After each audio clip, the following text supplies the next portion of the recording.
Sorry. Lugna dig. Nu. Kul, på väg ut på pass. Extremt taggad, det ska bli superkul. Har haft en ganska fin och gedigen utbildning. Erik Ås är en extremt duktig instruktör, så han har ju lärt en hel del matnyttiga tips om hur man ska stå, hur man ska andas, fokuspunkter. Väldigt intressant, så kika lite på det. Ready to go. Ja, jag vet. Kom igen, vi drar. Jaha, morgonsamling. Redo för jakt. Vi ska precis ha en liten genomgång här snart, men vi väntar på en sista jägare som har lite problem med klockan. Får se vem det är.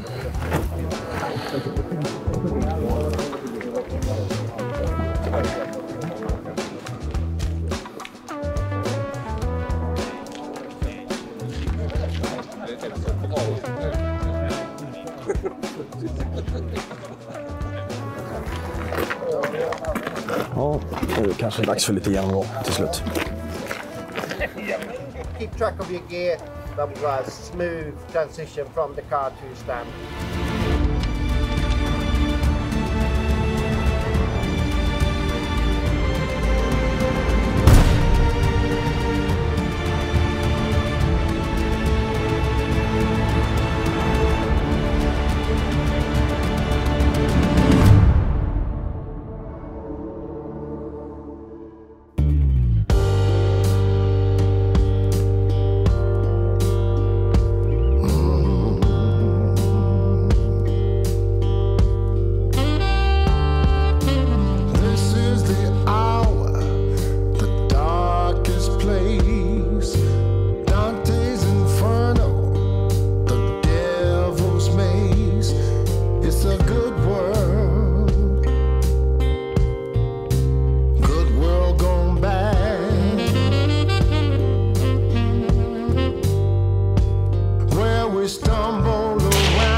Ja, men så här är det. Det här är vår första produkt som släpptes 1975.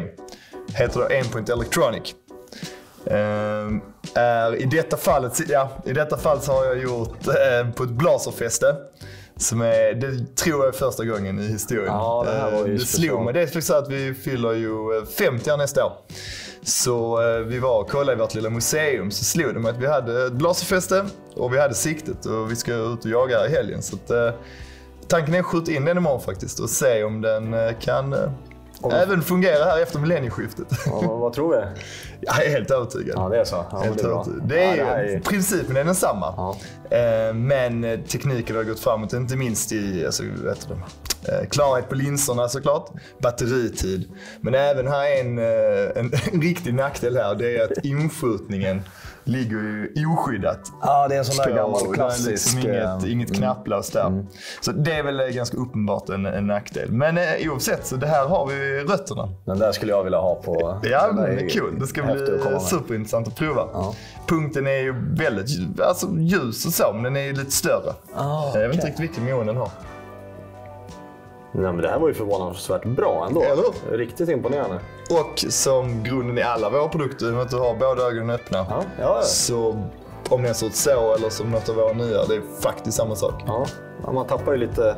Det är inte så förlåtande. Nej, inte lika förlåtande, men imponerande ändå. Ja, så det ska bli kul. Som sagt, 50 år nästa år. Så det är den jag har imorgon, eller? Ja, du får lite nya. Ja, tack. Spänningen är på topp. Det här kommer bli riktigt kul. Vi har sett mängder med dåvilt på vägen ut som har flugit över vägen när vi kommit åkande. Så borgar för en spännande jakt.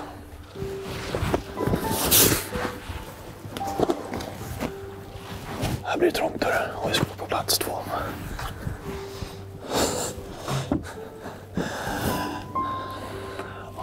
Precis avsläppta då.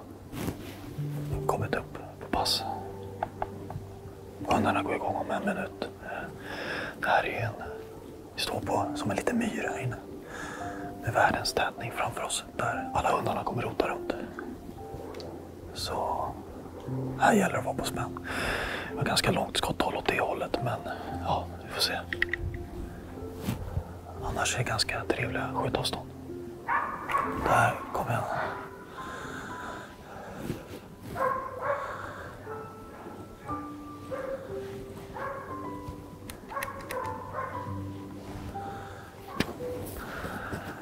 Jag kan säga att det var länge sedan jag var så anspänd för att stå på ett pass. Det här är skyhöga förhoppningar. Jag vet att man inte ska ha det, men just på den här marken så är det galna mängder.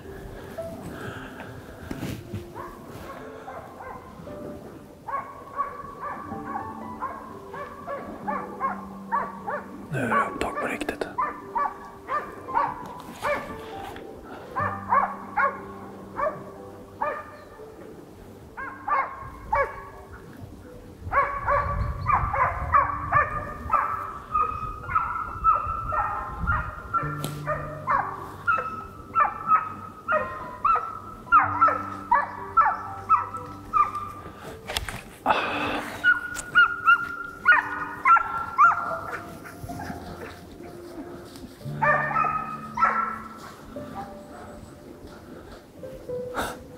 Det där gick fort.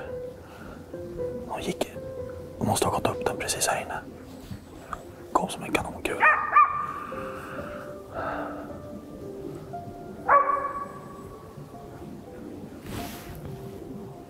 Och den andra stånghjorten, det är inget vi skjuter. Den där kände jag inte ens försöka svinga med på, om jag ska vara helt ärlig.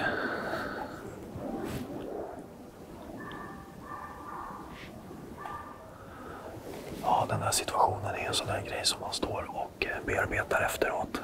Tänker igenom. Skulle jag skjutit eller gjorde jag rätt som inte sköt, men instinktivt så kändes det inte helt 100 rätt. Det är ett lånevapen. Det är lite annan tyngd på grejerna mot vad jag var van med. Och det gick väldigt fort, så nej, men oavsett så står man ju och bearbetar situationen efteråt och bara, hade det gått. Men det där vet ni ju. Men det blev det som det blev. Jag fick springa vidare. Det kommer nya chanser. Fick precis höra en gris stå och vädra där inne. Blåste till.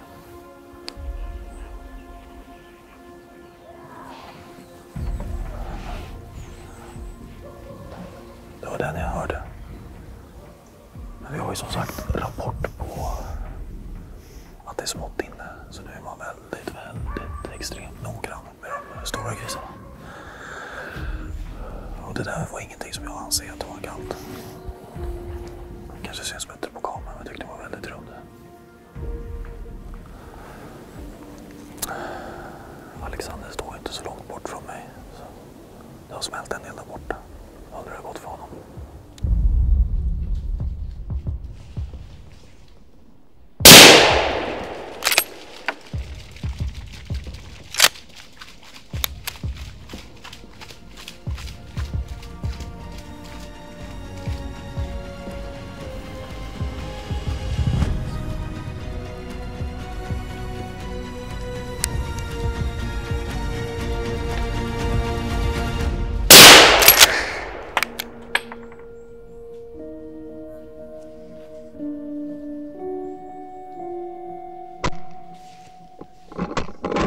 Grattis Alexander.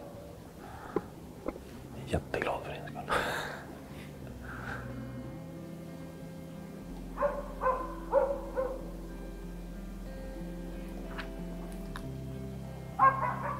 Ja, där gick det loss.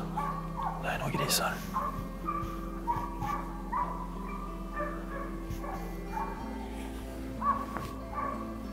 Jag tror hundarna fick tag i gris som stod och skällde en stund. Så gick det loss, men det vek av uppåt.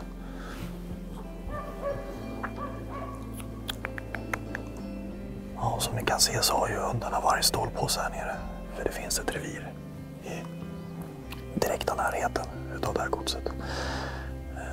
Så vi hade en genomgång på morgonen också kring paragraf 28. Det händer att de ser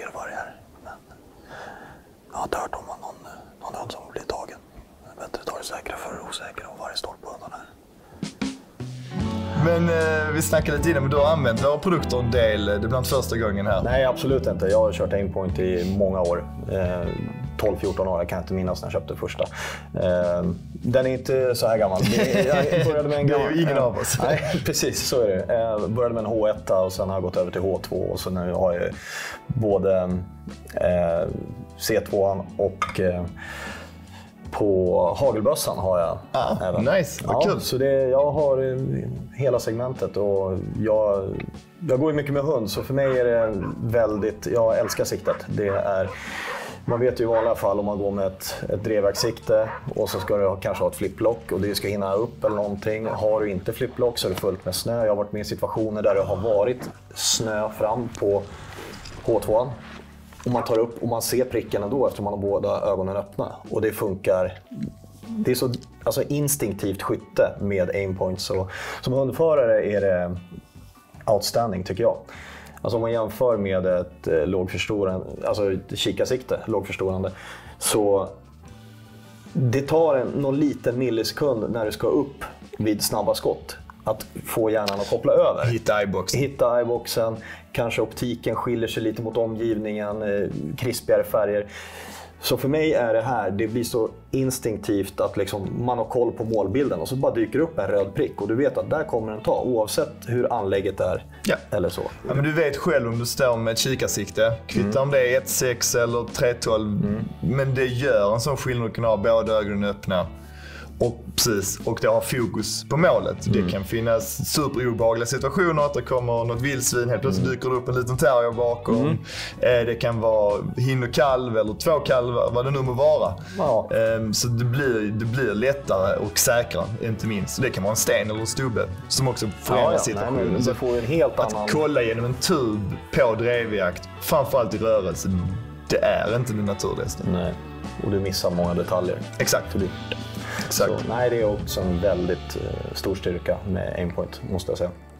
Sen har du 2 foderbunkar där och det är fint väder idag så det är inte ovanligt att det kommer ut någon hjort och Pyscha. Du sa ju att han var orutinerad. Jag tänkte sätta på.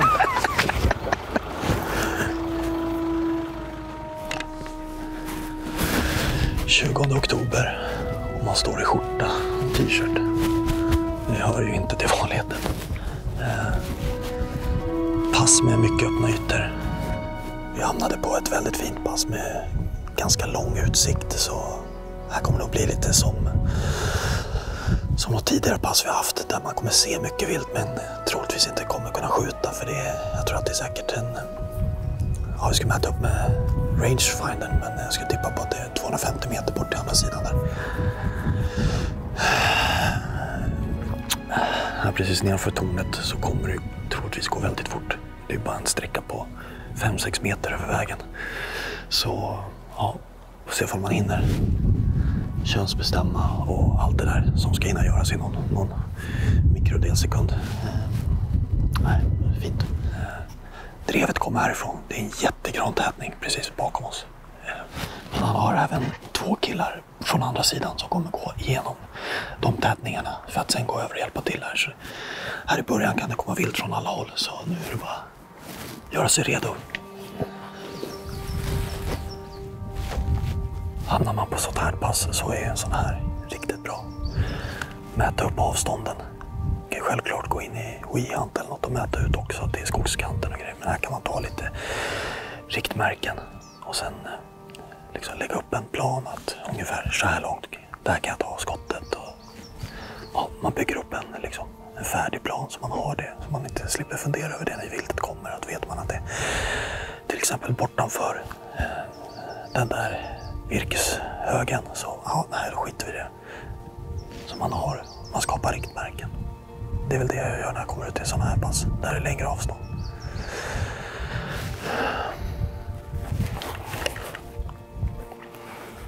Kommer han över muren, tror du?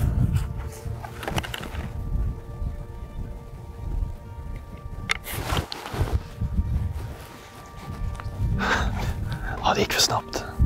Helt omöjligt.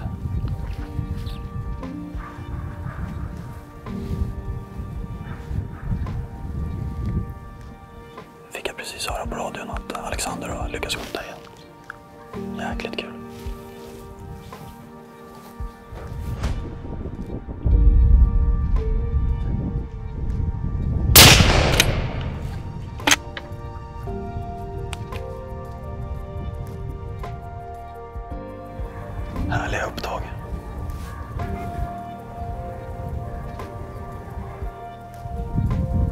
har smält väldigt mycket på andra sidan såten. Det känns som att viltet inte riktigt vill gå åt det här hållet. Det är vinden som ligger så här inåt i såten. Så det kan vara att vår passlinje lägger väldigt mycket vind. Som gör att de inte vill ut åt det här hållet. Men det smäller helt klart en hel del på andra sidan. Men nu då? Det kanske är några gånger. Så.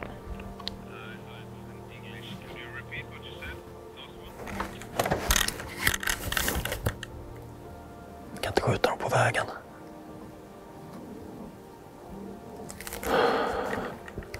Där kommer den.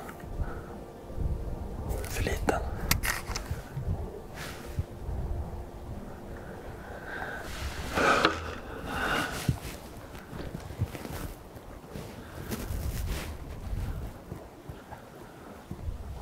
Vad fan är det där? Det är ju fan 160-170 meter.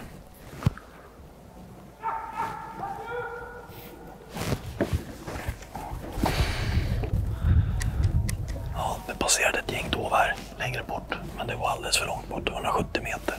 Så enda stället de stod still på var på vägen. Och med en kopparkula. Nej. Och sen var det alldeles för långt också. Sen hade vi 2 stycken som stack ut här. Jag tyckte det såg ut som 2 hinder. Jag hann inte riktigt se. Men de sprang rakt bort ifrån oss. Vill du ta jägarexamen och bli en del av Jägarsverige? Numera så erbjuder Jakt är jakt kompletta jägarexamensutbildningar tillsammans med jaktskolan här på Varpsund Home of Shooting. Jägarexamensutbildningen består av en gedigen teoriutbildning följt av en komplett skjutskola. Du skjuter och tränar tills att du känner dig redo. Välkomna till Jägarsverige. Och en annan lösning på samma ämne, det längre håll, då är det ju såklart piggyback som har blivit mycket, mycket vanligare och vanligare. Det har jag hemma. Precis, så det här är ju en rätt så genomarbetad lösning. Så ett Swarovski 2318, inget kikarsikte. I detta fallet så jag trivs bättre med att ha det på sidan. Så jag hängde på sidan och sen så fick jag faktiskt Spurs senaste lösning här om veckan som då har en liten vinkel. Så det ska bli, när du fäller upp den så är den fortfarande rak. Det märkte jag när jag satt och monterade min, så testade jag att ha den ovanför, men då tappar du kindkontakten. Och när du fäller vapnet då blir det automatiskt att du fortfarande har kindkontakten kvar. Precis. På ett helt mer normalt sätt. Så där finns 2 skolor. Lite beroende på om man ska skjuta kortare eller längre håll och så. Men jag trivs bättre med att vinkla. Det finns de som trivs bättre med att bara höja. Nu har jag ett ganska stort ballistiskt torn på min. Så den hade blivit väldigt hög. Så det är väl också en av anledningarna till att jag faktiskt lagt det där. Men tycker och smak. Ja. Men det är någonting vi får mer och mer frågor på. Ja, men det kan jag tänka mig. Och det öppnades ju nya dörrar med akron. Ja. Mikron funkar, men den var dels hade du hjulet som skulle komma åt här och knapparna och så den har blivit... Ja, men den är fantastiskt smidig i formatet.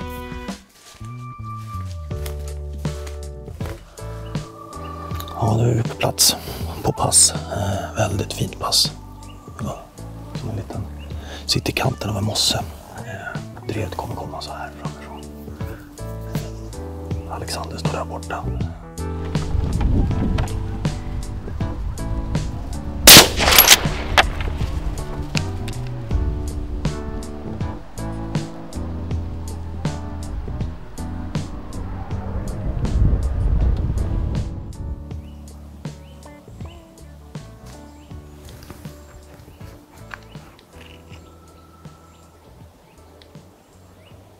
Hörde du?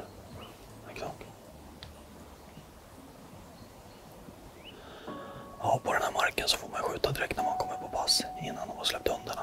Så under förutsättning att du har säker kulfång, har koll på vad dina grannar är och så vidare. Och du har redan smält 2 skott. Så det är en liten indikation om att det är ganska mycket vilt på den här marken, skulle jag säga. Nu är det upptag. Nu kör vi.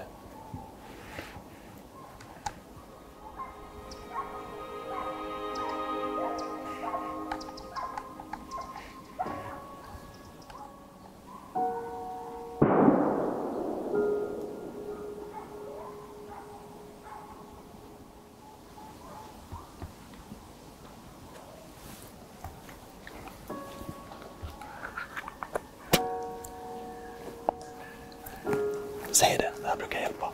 Det har varit ett fint upptag här inne.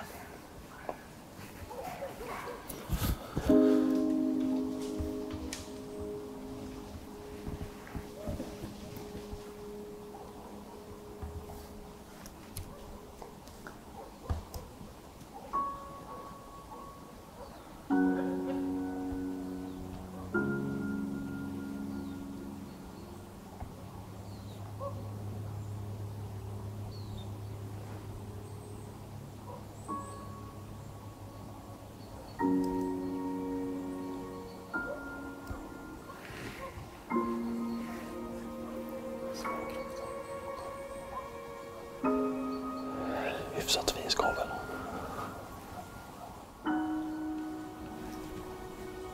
Ja, vi hade en grupp med då som kom här in i skogen. 5-6 stycken, varav en ganska fin skovel. Men såg den inte riktigt. Jag vet inte om det syns bättre på filmen. Men de gick av snett inåt. Jag vill inte komma ut. Ja, det är inte många minuter kvar nu. De håller på med något eftersök.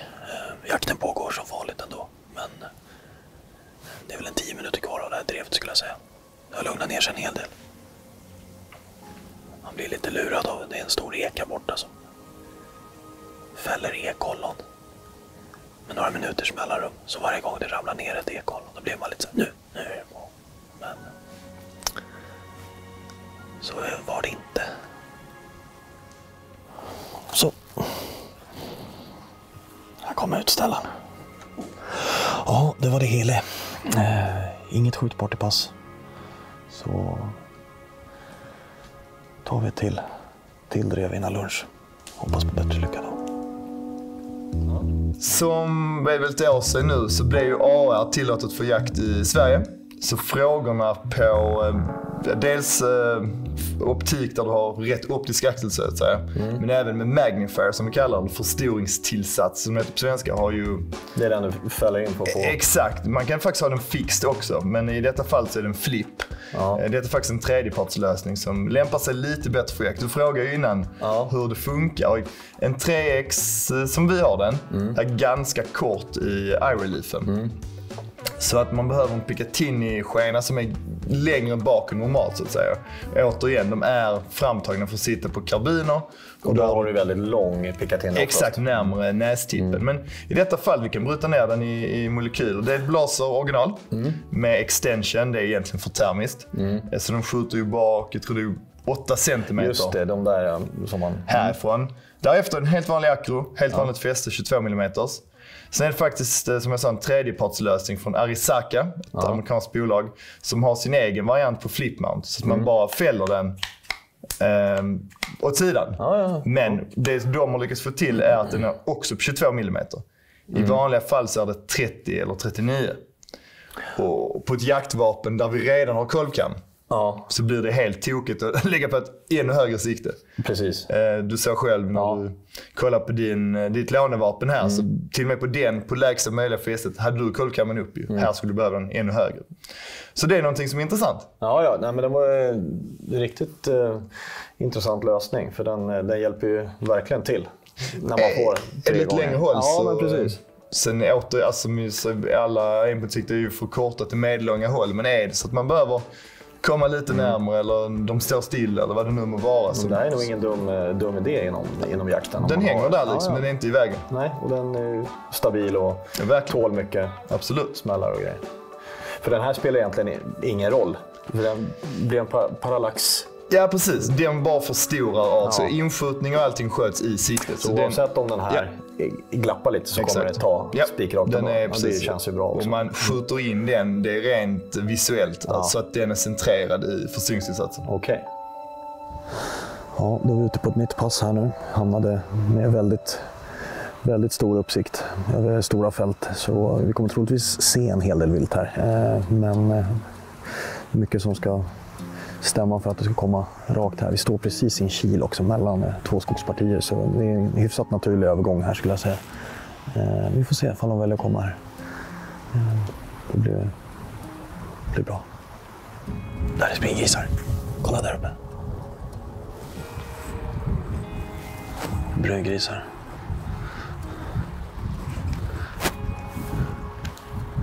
Alexander gick in brungrisar från fältet här på väg in mellan dig och mig.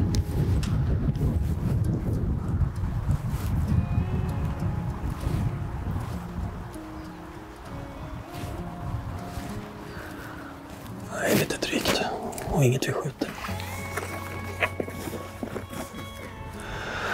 Ja, vi har ju en växel här borta som är på tok för långt bort för att skjuta. Det är väl en 180 meter ungefär. Men det är fjärde året som rinner över där nu. Får hålla tummarna att hjortarna och grisarna inte väljer den vägen. Att de kommer lite närmare.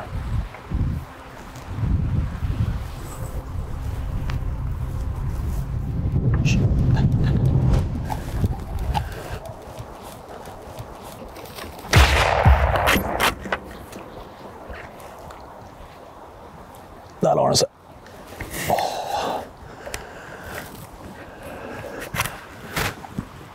Jävlar vilken fart han tog.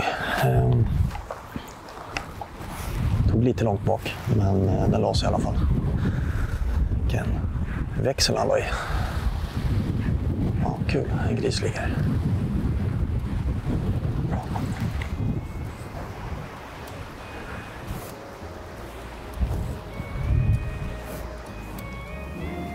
Ska vi se om de ligger där, om hunden stannar.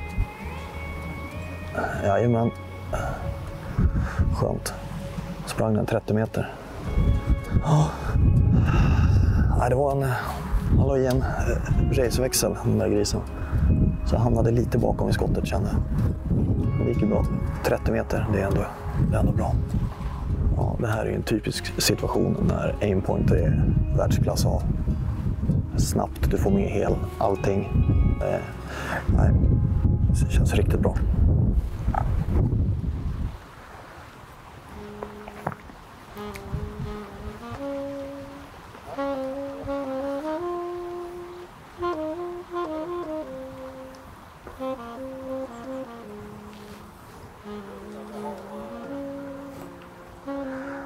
Då har vi en kalv, 2-3 kalvar. Ja, som vi misstänkte kommer se en hel del vilt på det här passet. Det är mycket stora öppna ytor. Nu hade vi oturen, eller vad man ska säga, att hundförarna kom ut och stod emellan. Annars kanske de hade kommit och runnit tävlingskanten, så har vi fått in dem lite närmare. Men okej, de bågar här inne. Man vet inte, så kommer det nya. Ja, jakten buten då. Får åka och käka lite lunch. Se vad det blir. Vad det bjuds på. Ja, här ser vi en liten... Ut vart ju bra. In vart ju sämre. Var det en gylta, va? Ja, gick ju bra. Oj, du så kom med den, boven. Duktig så. Ja, duktig bove. Ja, det gick ju bra. Som sagt, in lite långt bak, ut bakom bogen. Men det kände jag redan i skottet att den fick fart. Men nej, alltid kul att skjuta gris.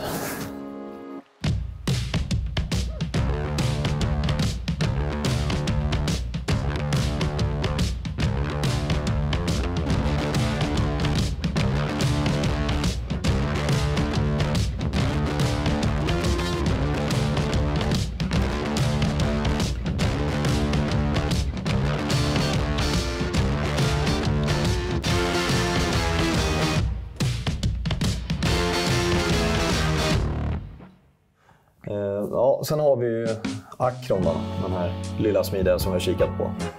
Jag tänker ju oavkortat på gamla H2an helt enkelt. H1an har jag till och med också. Yeah. Vad är det som skiljer då? Jag ser att den här är betydligt mindre i formatet. Liksom. Alltså rent visuellt och så den är ju fyrkantig, ja. Mikron är rund. Den här har digitala tryckknappar som är i linje med huset. Mikron har ett hjul, som vissa, eller bred snarare, som vissa kan tycka är lättare med handskar och så.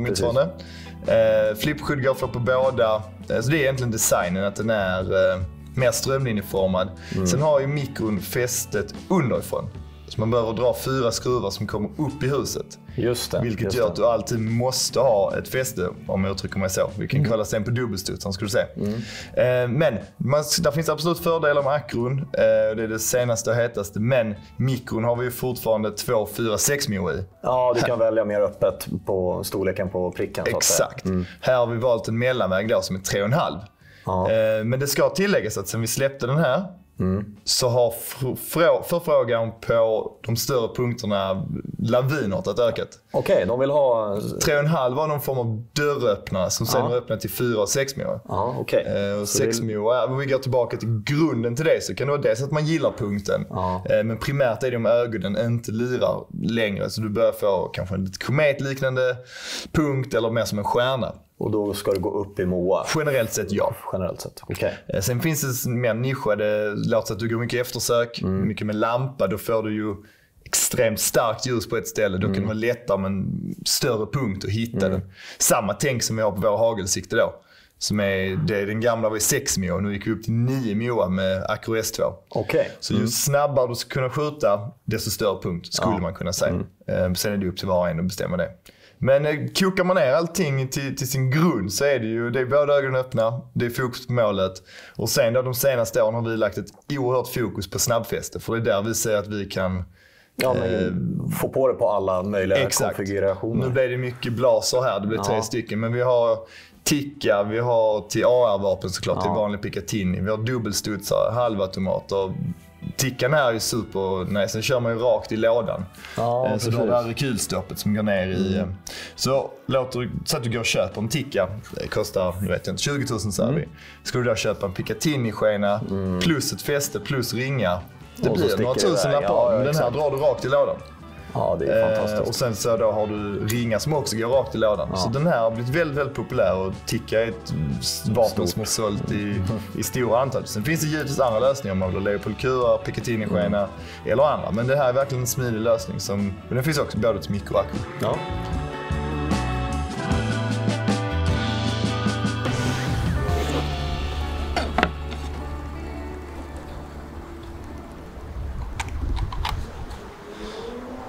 Ja, då så, på väg upp på pass. Det ligger hjortar och sover, eller en spetshjort och sover. Jag har fått ett riktigt fint skogspass med blandskog. Lite granskog här ute och här ute har du ju gammal lövskog. Riktigt härligt. Utställaren sa att viltet brukar ofta komma från det här hållet. Så har vi viltstängsel, vad kan det vara, 150 meter bort som styr viltet ganska bra. Så det här ser riktigt jäkla nice ut det här passet. Håller vi tummarna. De är för små.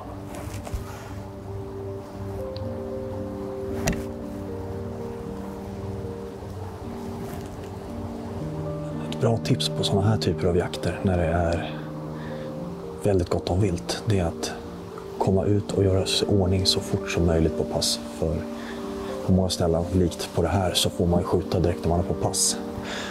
Och de har ganska mycket folk kvar att ställa ut. Så det börjar alltid bli lite oroligt i skogen och lite rörelse. Så är man snabb ut på pass, gör sig ordning, då kan man få tidiga skottchanser.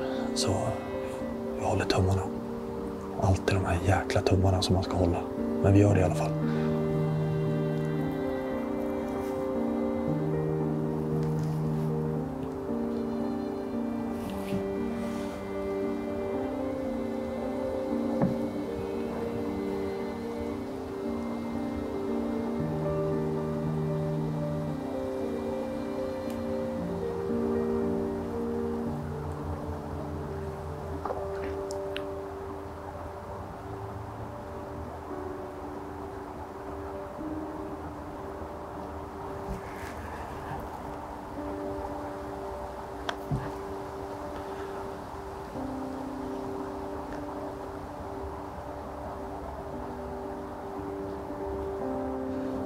Det där var en udda sekvens. Det kom 2 stycken stånghjortar bakifrån. Kom och ställde sig här. De är kvar uppe i skogen här fortfarande. Jag står och tittar på dem och efter typ 3 minuter så kommer det en stor flock med hindar och kalvar från andra hållet. kommer och möter upp dem. Så nu har de teamat ihop där. Men inget läge, jag vet inte vad jag har där bakom. Så jag har ingen tillräckligt kulfång. Så de måste komma närmare. Men de står här borta och lyssnar. Så vi ska sätta oss ner och vänta. Se ifall de vill komma närmare in, så kan man ta någon hind eller kalv.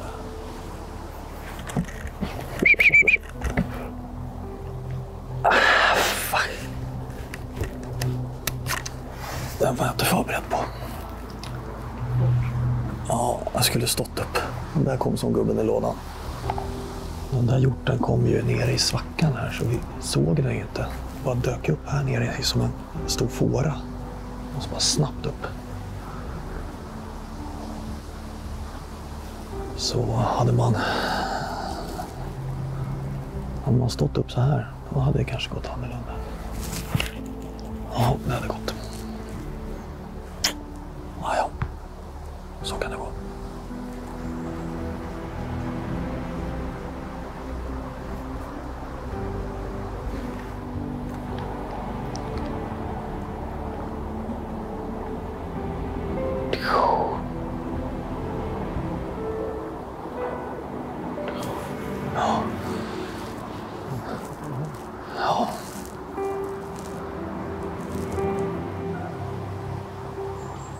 Grisar.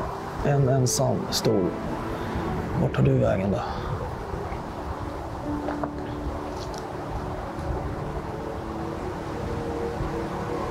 Då var drevet avklarat, bössan plundrad. Vi har haft väldigt mycket vilt i pass, men inte tillräckligt skjutvänliga avstånd eller kulfång framför allt. Jag vet inte vad som finns där borta och jag släpper inte iväg en kula åt det hållet jag behöver ha. Och det ska man ha, marken som backstop. Vi har haft 20-tal dov och en gris och en civilist som var ute och lyssnade på sina AirPods och plockade svamp som gick runt här mellan träden. Det var lite, alltid lite nervöst. After the vegetation, yeah. Don't shoot. Ja, nere hos passgrannen. Han har haft god jaktlycka. Det ligger en jättefin vildsvinsgalt där borta som vi ska gå bort och kika på. Och sen direkt efter, när skoven blev skjuten, då hade han också en jättefin, bara några sekunder senare, jättefin skovel här. Men jag tror han är ganska nöjd över den där galten. Den ser riktigt stadig ut.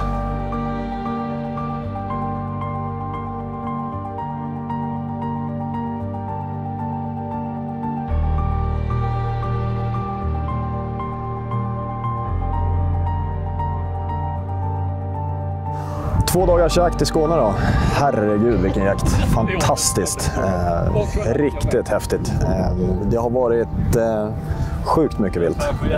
Och det här är ju få förunnat, i alla fall för väldigt många skulle jag säga, att få en sån här chans att komma ner till de här godsen här nere och jaga. Det är på riktigt mycket vilt, fantastiska människor, bra hundförare, bra organisationer. Det har varit riktigt grymt. En fantastisk gemenskap. Det var extra kul att få se en amerikansk gäst här som hade med sig sin son. Jag tror att han är 15-16 år eller sånt där. Och han fick ju fälla en skovel. Så det var ju fantastiskt roligt. Man såg leendet på hans läppar. Det var sann glädje. Och alla applåderade honom här på paraden. Så det var också fantastiskt kul att se. Härlig gemenskap. Ja, och ett stort tack till Aimpoint såklart som har styrt ihop det här. Och tack för att ni kollar. Hoppas ni har tyckt att det varit intressant.